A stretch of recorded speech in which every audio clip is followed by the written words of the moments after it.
camped on Mount Everest when the Nepalese earthquake strikes. Whoa, inside! 18 people die on the mountain. Keep down. Under the table. But some have a miraculous escape. Must be an earthquake. I'm one of the survivors. This is the story of what happened to me on Everest and what I found in the country below.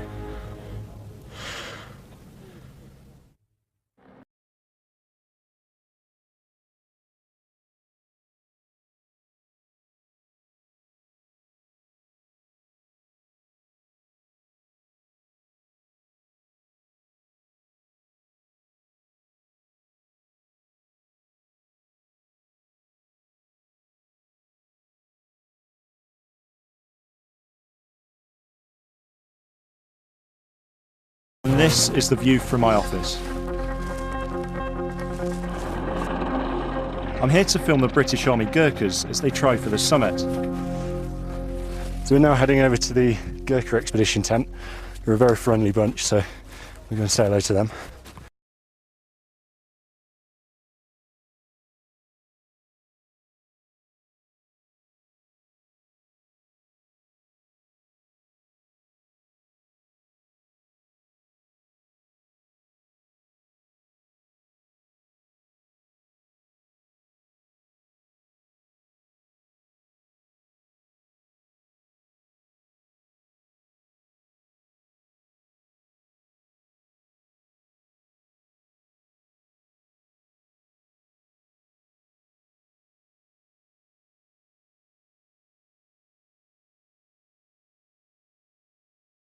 Of Afghanistan, but climbing Everest is still daunting. That challenge and this challenge is different. So there is challenge here. It's not fun climbing, on top of the world. I mean, when you sit and look at it from your tent door for the last 2 days, It gets bigger, doesn't it?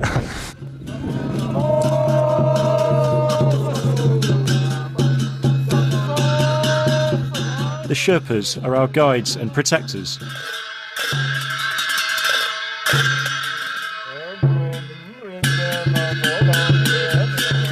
Among them is Kumar, one of the most popular on the mountain. I had no idea that you were a barber as well. The camp barber, Tenzing. So how often do you do this? And his customer, Pasang Temba. All three will be dead within days. I'll leave them to it, I think.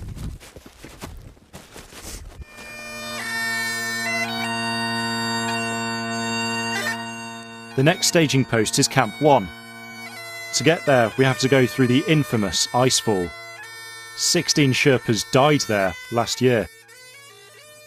The Gurkhas take a moment to pay their respects before we set off from base camp.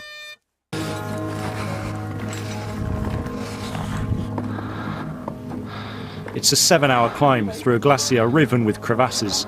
The towers of ice are constantly moving.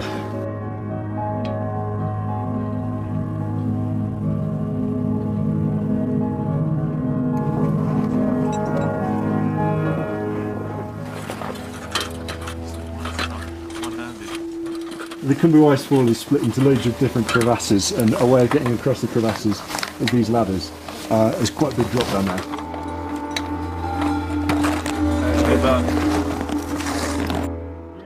We get out of the icefall just in time. We're arriving at Camp 1 when the earthquake hits. Back at base camp, this is what happens. The ground is shaking. An avalanche destroys much of the camp. Yeah. Look. Whoa, inside. Oh, shit. Oh, keep down. Under the table. Close the door. Close the door. Oh my God. Okay, it's gone. Oh my God. You okay, Danny? Yeah, I'm okay. I'm fine. You okay? He's okay. Okay. Let's hope You're it good. That's big. So many people came on today. I know. No. What was that? Was that an earthquake? Yeah. Must be an It must be. earthquake. Oh my God.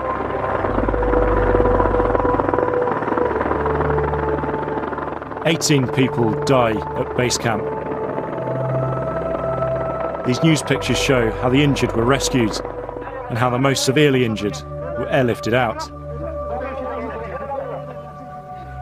But up at Camp 1, we have no idea what's happening.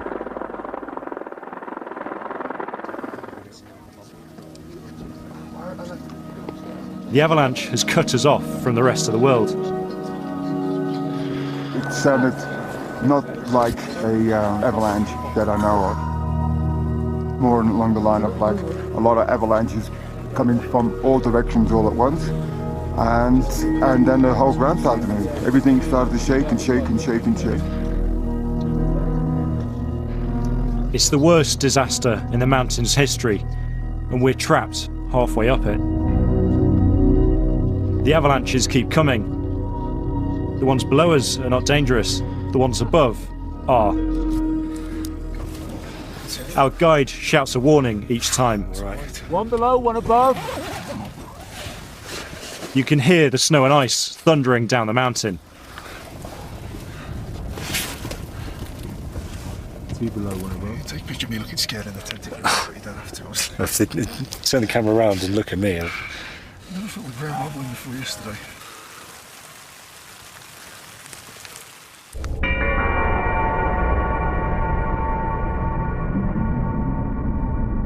Camp 1 is always dangerous. It's so prone to avalanches, you only stay for 18 hours on a good day. Almost everybody thinks we're going to die. We try and carry on as normal. How many guests do you have in there? We have one full and one part. We're fine. Yeah, thank you, Timmy. Our Sherpas help keep us all alive. We're surrounded by 3 of the world's tallest mountains. We have no way out, and food supplies are running low. What does that say? We're going to stick up here for 4 days. Like, I was going to say eat my shoes, but you can't eat these. Water is vital at altitude, and the precious gas to boil snow is running out.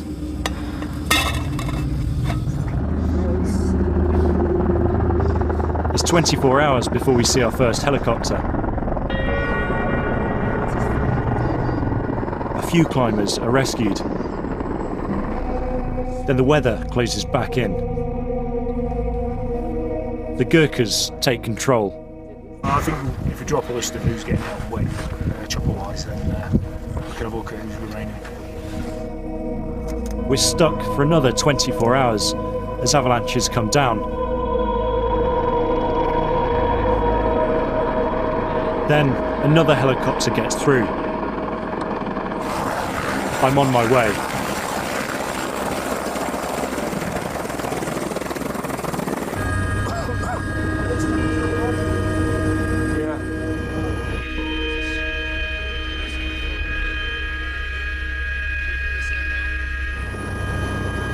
I get my first glimpse of what was base camp.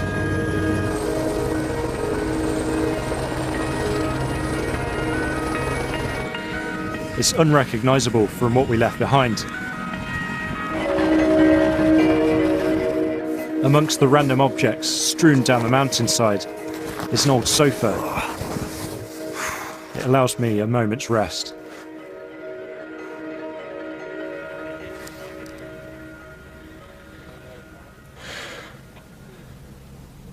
It's the most ridiculous situation I've ever been in.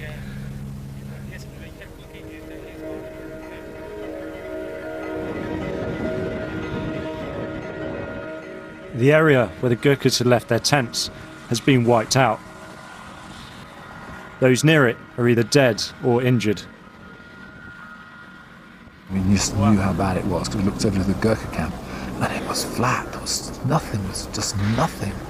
And I came back to the camp and found the guys. A couple of them were still alive, but they were really bad. My tent was also directly in the path of the avalanche. If I'd been at base camp, I would have been killed. That was my tent. I would have been so dead. But still, the enormity of the event is only just sinking in. I had global news on to me yesterday. I think they're planning to Kathmandu today. Because of course it's like, you know, the #1 story all over the world kind of thing. Yeah. Then it's my turn to leave Everest.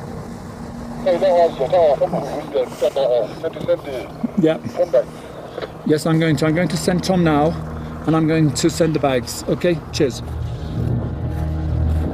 The bodies of the climbers are covered with orange tents. It's the last thing I see before I leave. Among them, Sherpas Kumar, Pasang Temba, and Tenzing.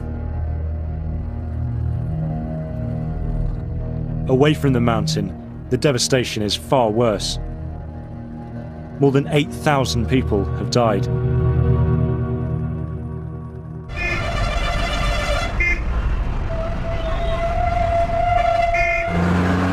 This is Nepal's capital, Kathmandu, a month after the earthquake. Namaste. I've come to meet Tenzing's family. Chiri. Prima. Their father started work as a Sherpa on Everest just 2 years ago. Tell me about Tenzing. What was he like as a person? काम राम्रो गर्छ सबै के ठीक बानी राम्रै छ सबै छ न अब के गर्नु अब त्यस्तो भयो यसको मनमा त्यस्तो थियो हामी नि यसरी दुःख गरेर कामेर हामी अब जग्गा किन्छु अरु जस्तै अब साथीहरु जस्तै अब भन्छ नि अनि हामी नि यसरी बस्नु पर्छ अब म त मरेको अब मर्यो भने त अब छैन मरेकै हो भने म त आउँछ होला मात्रै लाग्छ आउँछ होला मात्रै लाग्छ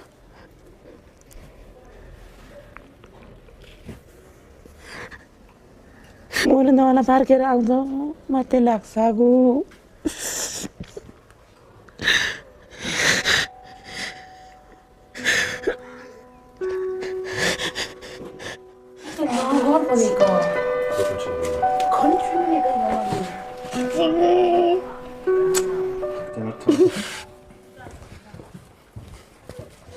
Nice day.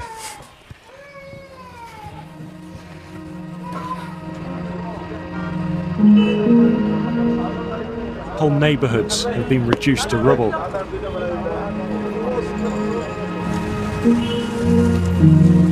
Everywhere you go, you meet victims of the earthquake. This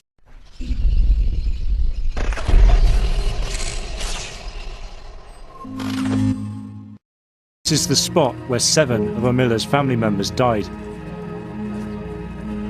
They were redecorating their home when the earthquake struck.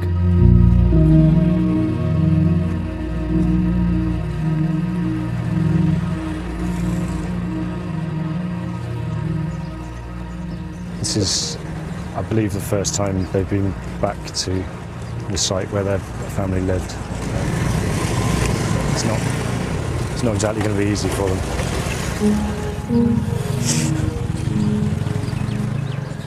Amila has lost her mother, her grandmother, her sister, 2 brothers and 2 nieces. How will you continue with life after this? के गर्ने भन्ने अब पढे लेखेको भए पो जागिर खानी भन्ने जागिर गर्ने भन्ने न पढाइ लेखाइ छ न सिप छ के भन्ने त हाम्रो लाइफमा के नै हुन्छ सक्छ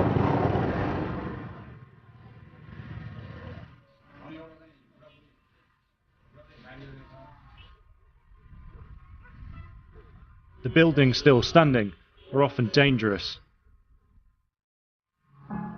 Hundreds have taken refuge on this golf course.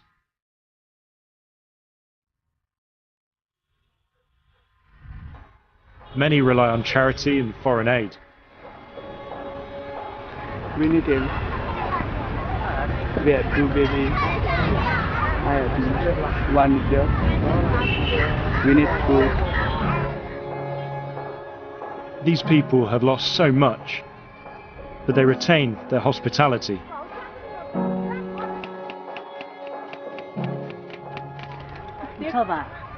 I'll try some, but it's yours. All right. Thanks. So even after everything that's happened, their generosity is unbelievable.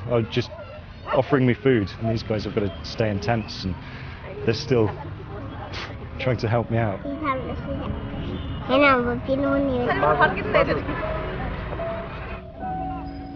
If anyone can put this country back together, it's these people.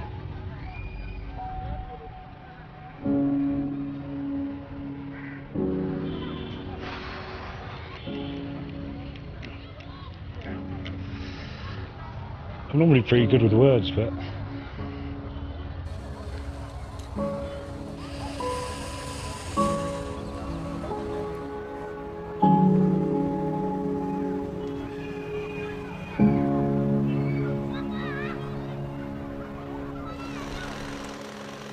it's not just Kathmandu that has been devastated.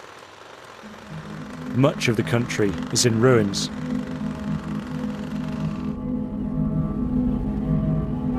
I'm heading out of the city with the British Army. We drive with Govinda, one of the Gurkhas who helped me on the mountain.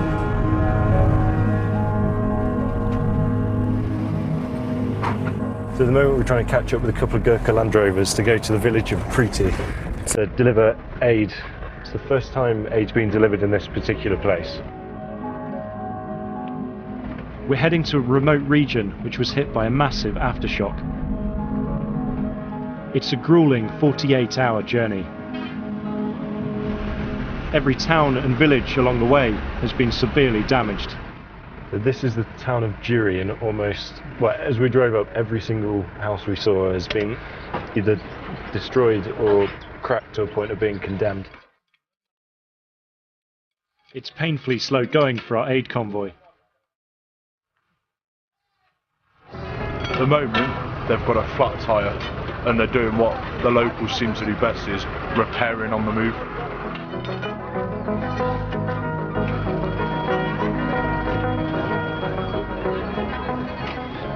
So what we're planning on doing is going out to this area for 2 days, and that will give the Gurkhas a chance to work out exactly how much damage there is and what they can do to help the people there, and us a good opportunity to see how they do it.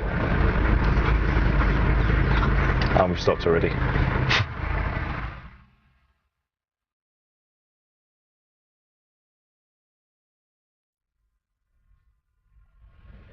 We've come off the cobbled road now, and we're into quite sort of heavy, weathered lumps and bumps.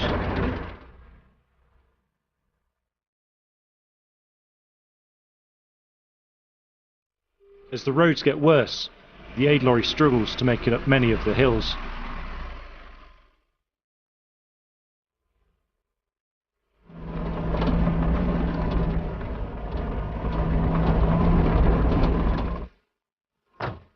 We're just taking a quick break here, and we've noticed just around this corner there's a school. You can see all the blackboards in the corner and the school benches all out on the side. A few kids have come to say hello. You can see where the roof is all collapsed over there and all the walls caved in everywhere.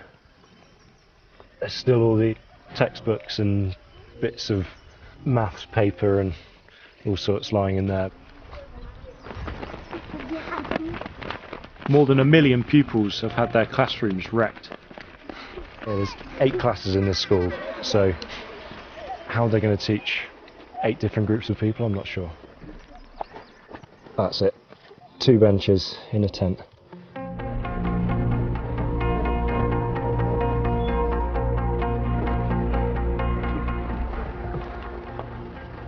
They're in another destroyed village.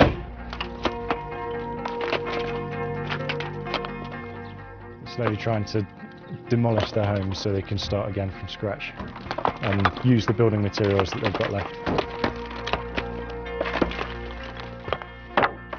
At the end of this road you could probably walk for 5 days and still be finding new villages, which is why it's so difficult to get aid to places and why the Nepalese people have to be so resourceful themselves to actually create somewhere to live. We've been travelling for 2 days and we've scarcely seen an undamaged building. There seems to be another problem around every corner.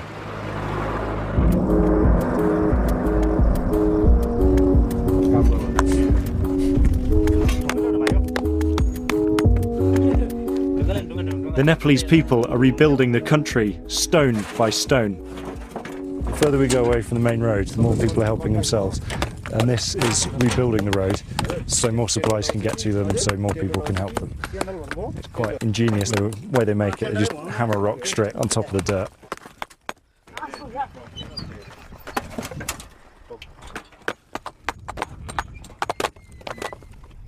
Although we actually have to get past because the British Army camp is just down there, so we've got to see if we can get through.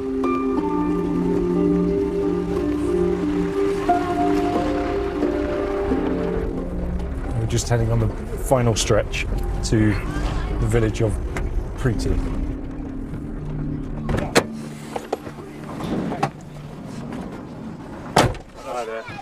Welcome to Preeti. Staff Sergeant Preeti. Preeti. Is in Preeti. Staff Sergeant Preeti sometimes, yeah. Okay. What I've been doing is, first of all, visiting the welfare pensioners, service pensioners, and the serving personnel. So they're former and serving Gurkhas? Yes, Yeah. yes. Visiting their houses and assessing the damage in their building and just checking if they are okay. On top of that, they've been building this temporary structure. We're going to donate that to the school as 2 classrooms.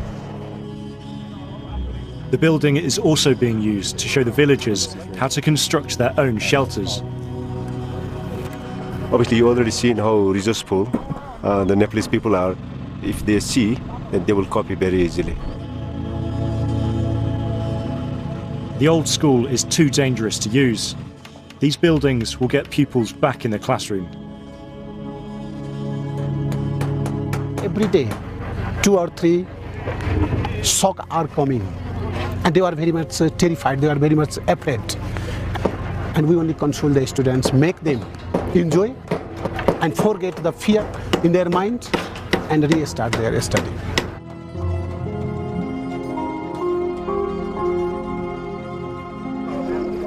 The Gurkhas give materials to the families of soldiers to help them put up shelters.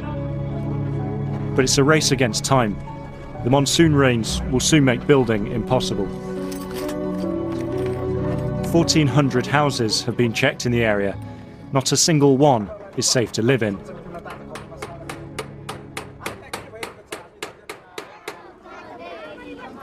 Another 6 classrooms will still be needed for all these pupils. Here, 2 or 3 class students sitting under that tent.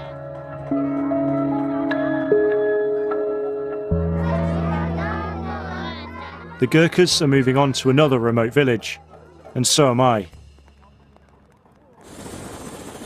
I'm still haunted by Everest. There's one last thing I need to do.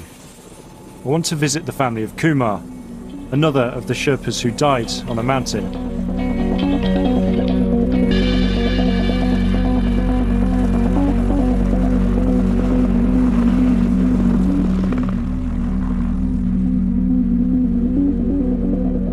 I feel apprehensive. I can't stop thinking it should be Kumar returning home, rather than me.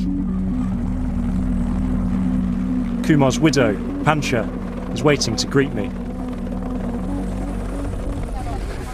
Namaste. Namaste.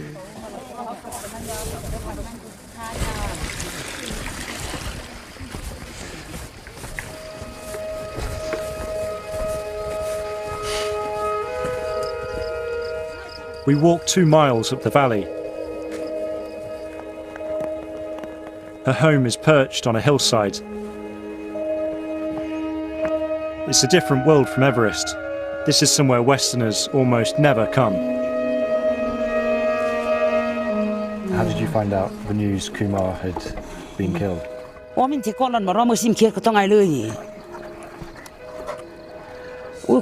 Gas mate ở đó lò mi tiêu chi mà có ra xe con nam lò cha xía cái đường xem tức đuổi mi nó mà lò ni chati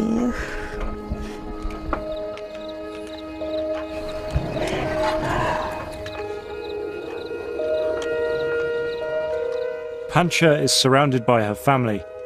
but there's obviously a deep, entrenched sorrow. Despite all that they're going through, I'm still offered food and a place to stay overnight. Once again, I'm touched by their hospitality.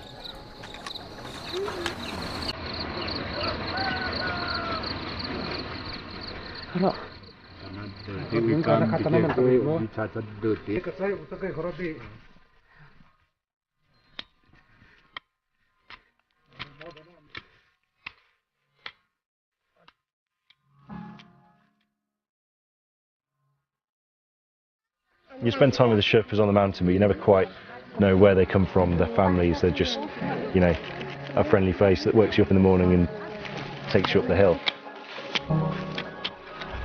But coming out here and seeing, you know, where they live, what they left behind, and what they were risking by helping Westerners get to the top of the mountain is quite poignant.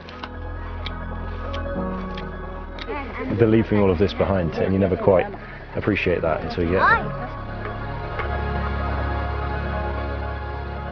My time in Nepal has come to an end. I escaped death on Everest, but many here weren't so lucky.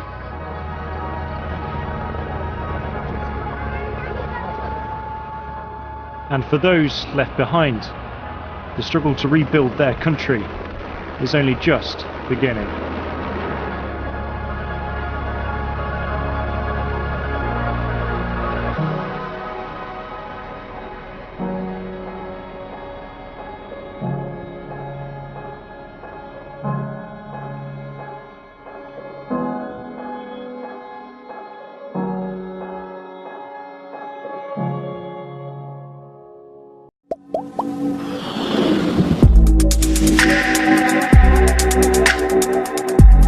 On Mount Everest when the Nepalese earthquake strikes. Whoa, inside! 18 people die on the mountain. Keep down. But some have a miraculous escape. Must be an earthquake. I'm one of the survivors. This is the story of what happened to me on Everest and what I found in the country below.